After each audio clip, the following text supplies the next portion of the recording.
Hi, I'm Steve Fox.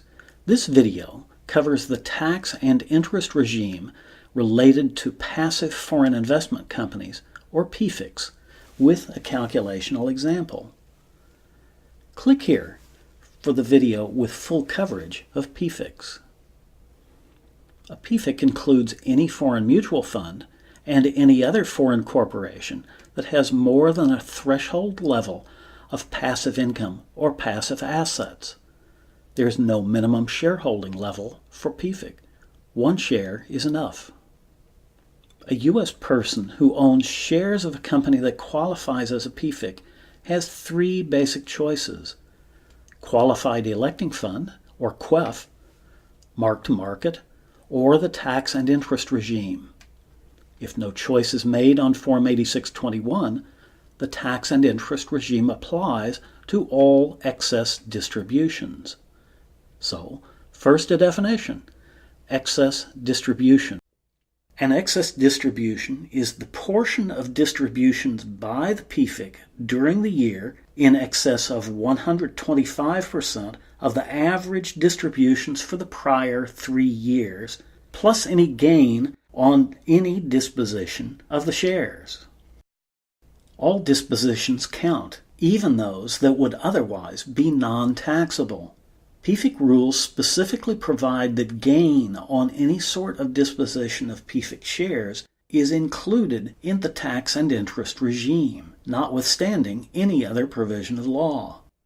That means any way you stop owning the shares triggers the tax and interest regime. Here's how it works. Anytime you get an excess distribution or sell shares of a PFIC, you must apportion the excess distribution, including gain, among the days you owned the shares. Any gain or distribution apportioned to post-1986 non-QEF days outside the current year is removed from current taxable income. Amounts apportioned to pre-1987 years stay in current year taxable income. Amounts for years in which you had a QEF election in effect stay in current year taxable income. Then, compute tax for amounts apportioned to post-1986 non-QEF prior years at the top tax rate for your type of taxpayer for that year. It doesn't matter what your actual marginal tax rate was or what the capital gains tax rate was for those years. Next, compute an interest charge on tax for those other years as if the tax were assessed on your tax return due date as an underpayment for each of those prior years. The interest rate varies by quarter.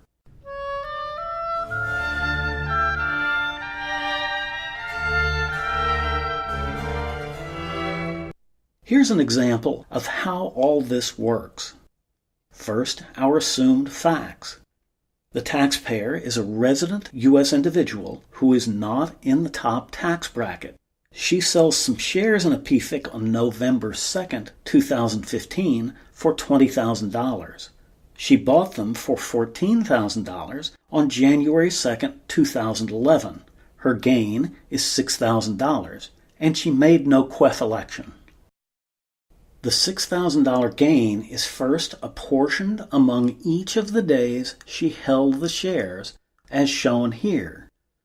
Note that her holding period begins the day after she acquired the shares. Then all but $1,037 of the gain is removed from current year taxable income. She must compute tax on the gain apportioned to other years other than 2015 at the top tax rate for each year. Then she computes interest as if the IRS had assessed that tax on April 15th. 2015 tax on the remaining $1,037 of gain is computed normally, and she qualifies for the reduced tax rate for long-term capital gains. She must pay that tax and interest as well as the 2015 tax by April 15th, 2016, or face additional interest and possibly penalties. As you can see, there is over $1,200 additional cost because the shares sold were shares of a PFIC. This example is a simple one. Calculations related to PFIC can get complex, particularly if the shareholder has multiple blocks of stock with multiple acquisition dates. A separate calculation is required for each block of stock. Interest is also compounded and the rate varies by quarter, so separate calculations are needed for each quarter. And the interest charges can really add up. If you acquired PFIC shares more than 20 years ago, then the tax and interest will probably exceed your gain, and might even exceed the sales price. This is a strong incentive to make that QEF election when you first acquire the shares in the PFIC. If the PFIC won't consent to the QEF election, then the mark-to-market election at least limits the damage.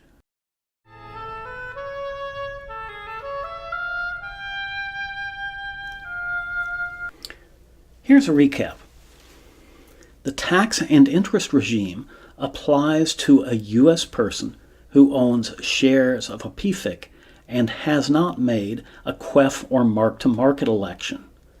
It applies to all gains and excess distributions. First, apportion your share of such income among the days the shares are owned.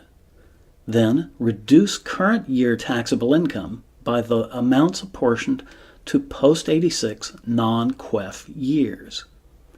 Then, compute tax on those post-86 non-QEF year amounts at the top tax rate for each such year.